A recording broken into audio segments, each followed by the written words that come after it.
Today I'm going to talk about how Muslims of the Middle East, especially Arabs, named themselves prior to modern times. And it's interesting for a couple reasons. One, if you do any reading of Middle Eastern history, the Crusades, or Islamic history, or any of that stuff, you come across a lot of names like these, and it can be a little confusing how they work. But it's also interesting, even if you don't read about Islamic history, because it gives a sense of how different naming schemes can be. Because we in the West, especially in the English-speaking world, especially Americans, I guess I shouldn't speak for anybody else, but definitely Americans, I think they kind of take for granted how we name people and don't really think about it. The reason I feel that way is even in science fiction and fantasy literature, characters will follow the same naming scheme that Americans in general follow, where you have a first name and a last name. And of course, Americans typically also have a middle name, but a middle name is really just a second first name. You have two parts of a name in American culture and English-speaking world in general. You have the given name or names, and then the surname. The given names are given to that individual and stick with that individual, and then the surname is passed down from father to children. And there's really no reason why that should be the way people name themselves. It's arbitrary. It's not universal. It's not something that's natural to humans. It's something that's culturally determined. And it can be interesting to look at a different culture and see how different a naming scheme can be. So let's look at pre-modern Arab names. They had 5 parts to a name, up to 5, although not all 5 parts were required. It's kind of a 4+1 situation. So you have 4 kind of main parts of a name, and then there was this one kind of like nickname that would sometimes be attached either at the end or at the beginning. But really quick, before I get into those names, let me address 2 aspects of the Arabic language and Arabic naming that can be a little bit confusing at first. First of all, A-L hyphen. That occurs a lot in Arabic names because it occurs a lot in the Arabic language in general. It's just the word the.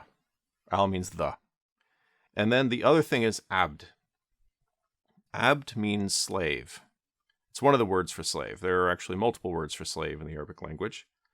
But the word abd is used a lot in names because it'll be used with names of people. They'll be called slave of God. So Abdullah is slave of God. Allah is God. So Abd Allah, slave of God.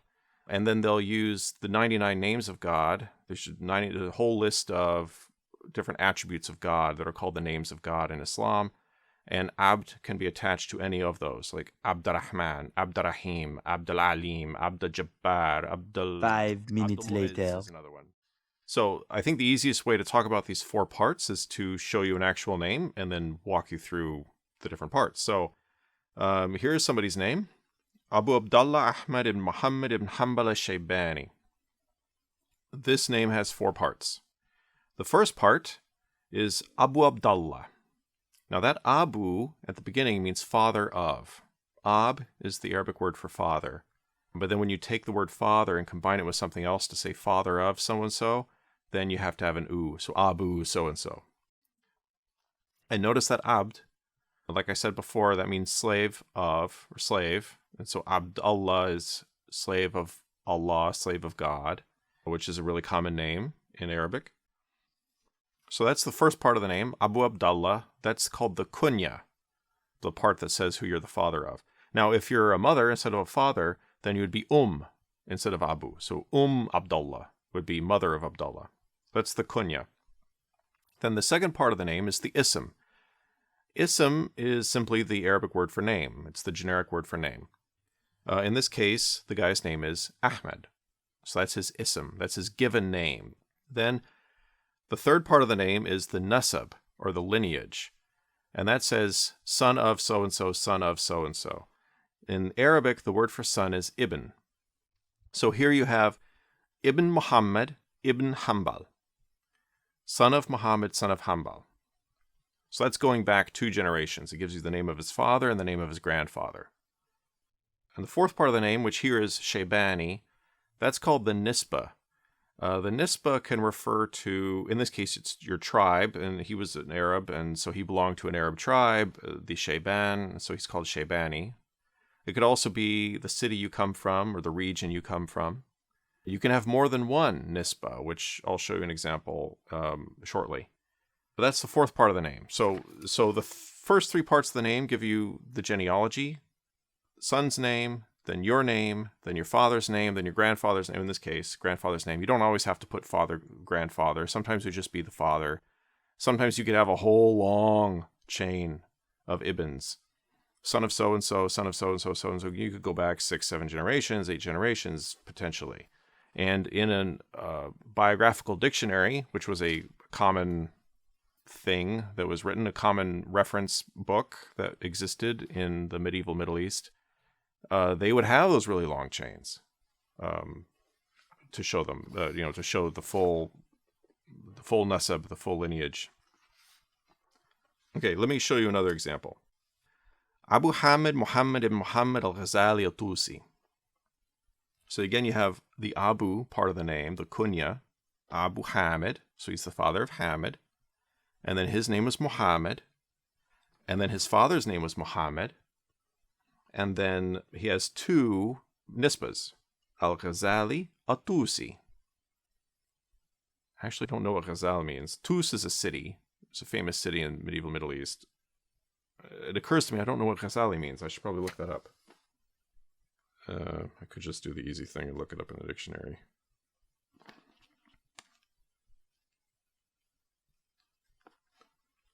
Ghazala. Ooh, I'm not going to say that on the air. All right, let's see. Ghazali. I don't know. I don't know what that means.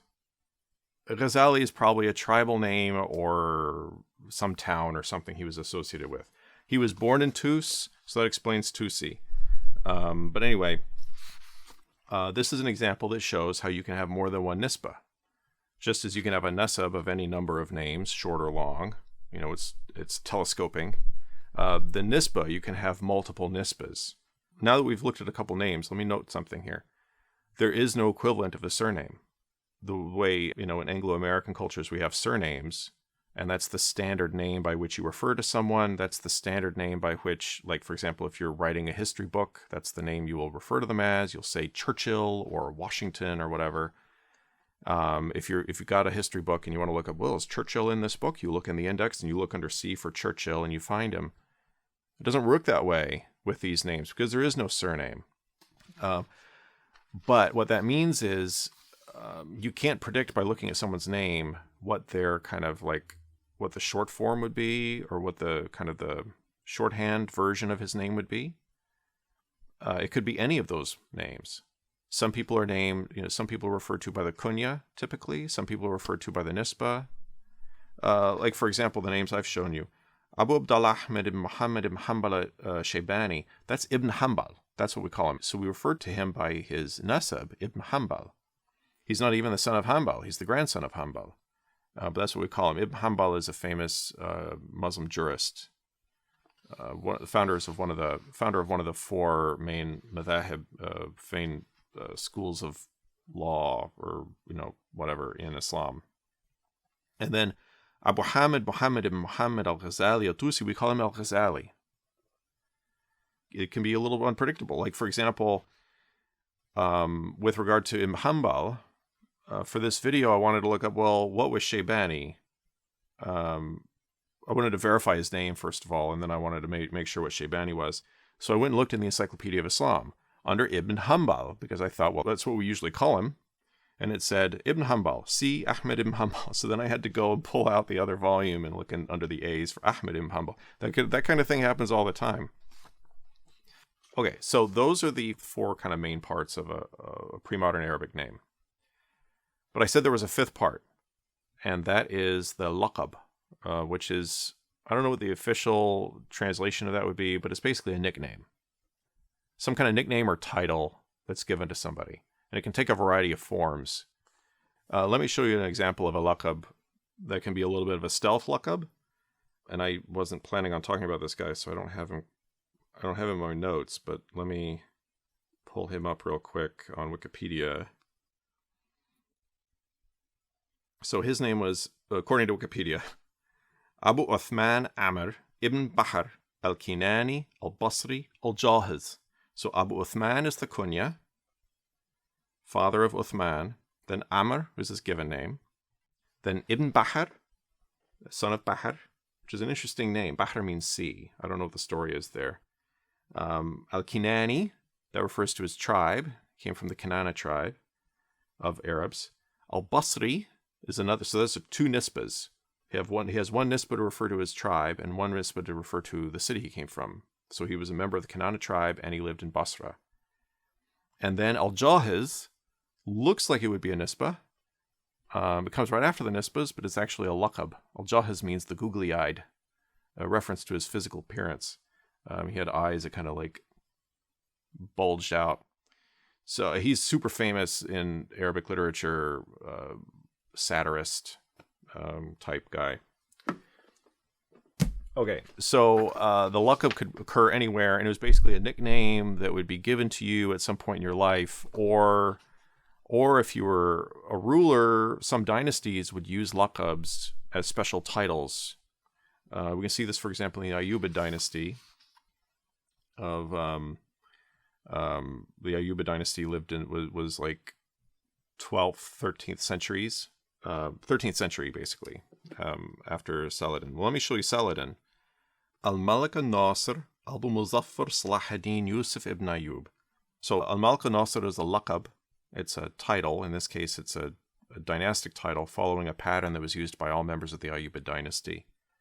And then Abu Muzaffar, so father of Muzaffar. Then Salahuddin, that's another title. In this case, it's an honorific title, meaning... I'm not sure exactly what it means, like restorer of the faith or preserver of the faith, something like that. And then Yusuf ibn Ayyub.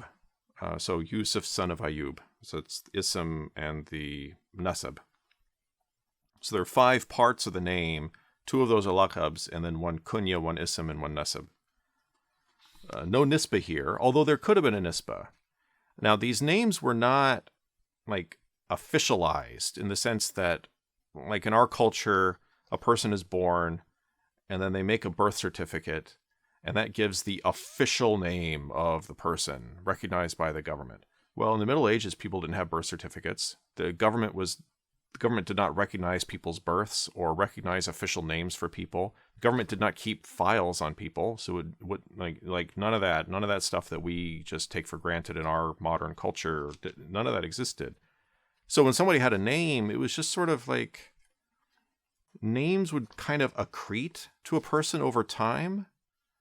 Like you would live in a place and then you'd move to another place and then suddenly you have a second nisbah, or, you're going happily along in your life and then you have a child and then all of a sudden you're Abu Muhammad. Like there's this other part of your name. Or, someone would just decide to call you, in the case of Salahuddin, they might have called him a Tikriti because he was from Tikrit. So they might have called him, he's the guy from Tikrit. It wouldn't be an official part of his name, but somebody could have called him that. So he could have had a nisbah of Tikriti. He just is, I don't know, it's just not here. I don't know if that was repeated in the biographical dictionaries about him. Anyway, now this person is Saladin, and our name Saladin comes from Salahuddin. And it's completely arbitrary that we refer to him by that name. It could have been something else. And to give you an example of that, let me show you his nephew. Al-Malik al-Camel Nasruddin Abu Ma'ali Muhammad ibn Abi Bakr ibn Ayyub. So this is a guy who ruled over Egypt, early 1200s, after the death of Saladin. So you see here, Al-Malik al-Camel, that's, again, a dynastic title used by members of the Ayyubid dynasty. Saladin was Al-Malik al-Nasir, meaning the victorious king. And then this guy is Al-Malik al-Camel, the perfect king. All of the Ayyubid rulers had this at the beginning of their name, Al-Malik al-something. So anyway, Al-Malik al-Camel, and then Nasruddin, that's another honorific title. given to him, just as Saladin was Salahuddin. This guy is Nasruddin. Nasruddin is victorious of the faith, someone who's victorious for the faith. Then Abu Ma'ali, that would be, his kunya. And then Muhammad is his given name, Ism.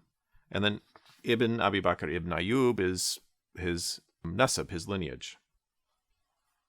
But notice here, this guy up here, Al-Malik al-Nasr, he's referred to as Saladin in Western sources. We always call him Saladin.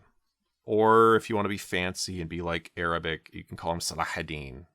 I think that's a little unnecessary when you're speaking English, honestly. But then his nephew, we don't call him Nasruddin, even though that would be kind of the equivalent part of his name to his uncle's name.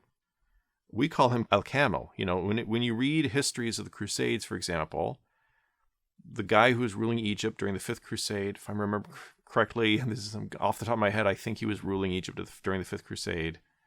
Or maybe I'm off by a few years. But anyway, early 1200s, Al-Camel was ruling Egypt, and he's always called Al-Camel in our sources, or in Western books. If you get a book in English about the Crusades. And I have to say, just as an aside, I've noticed sometimes people get a little uncomfortable with the name Al-Camel. And students always wanted to say Camille. Camille, they always wanted to call him Camille. I'm like, no, it's not Camille, it's Camel. The Arabic is very, the way his name is written in Arabic, it's unambiguous. The long syllable is the first one. It does not mean camel. It sounds like camel, it doesn't mean camel. Camel means perfect in Arabic. Our word camel comes from, I think it comes from Greek. I don't know the exact history of the word, but it's related to the Arabic word jamal, which is the kind of standard pronunciation of the Arabic name. The Arabic word for camel is jamal. In the Egyptian dialect, the j sound is typically pronounced with a g sound, and that was also the case in the Middle Ages. It's a very old dialectical variation, and so in that case they would say gamal, and presumably that's how that word got into English. But that's with a g sound, not a k sound.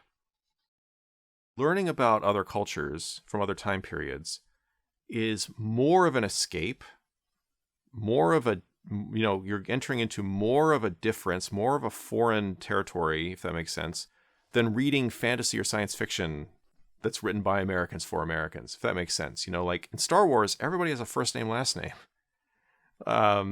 They don't vary that up. They just use Anglo-American conventions for that. And there are so many things about fantasy and science fiction in our culture that really are just reflections of our own culture.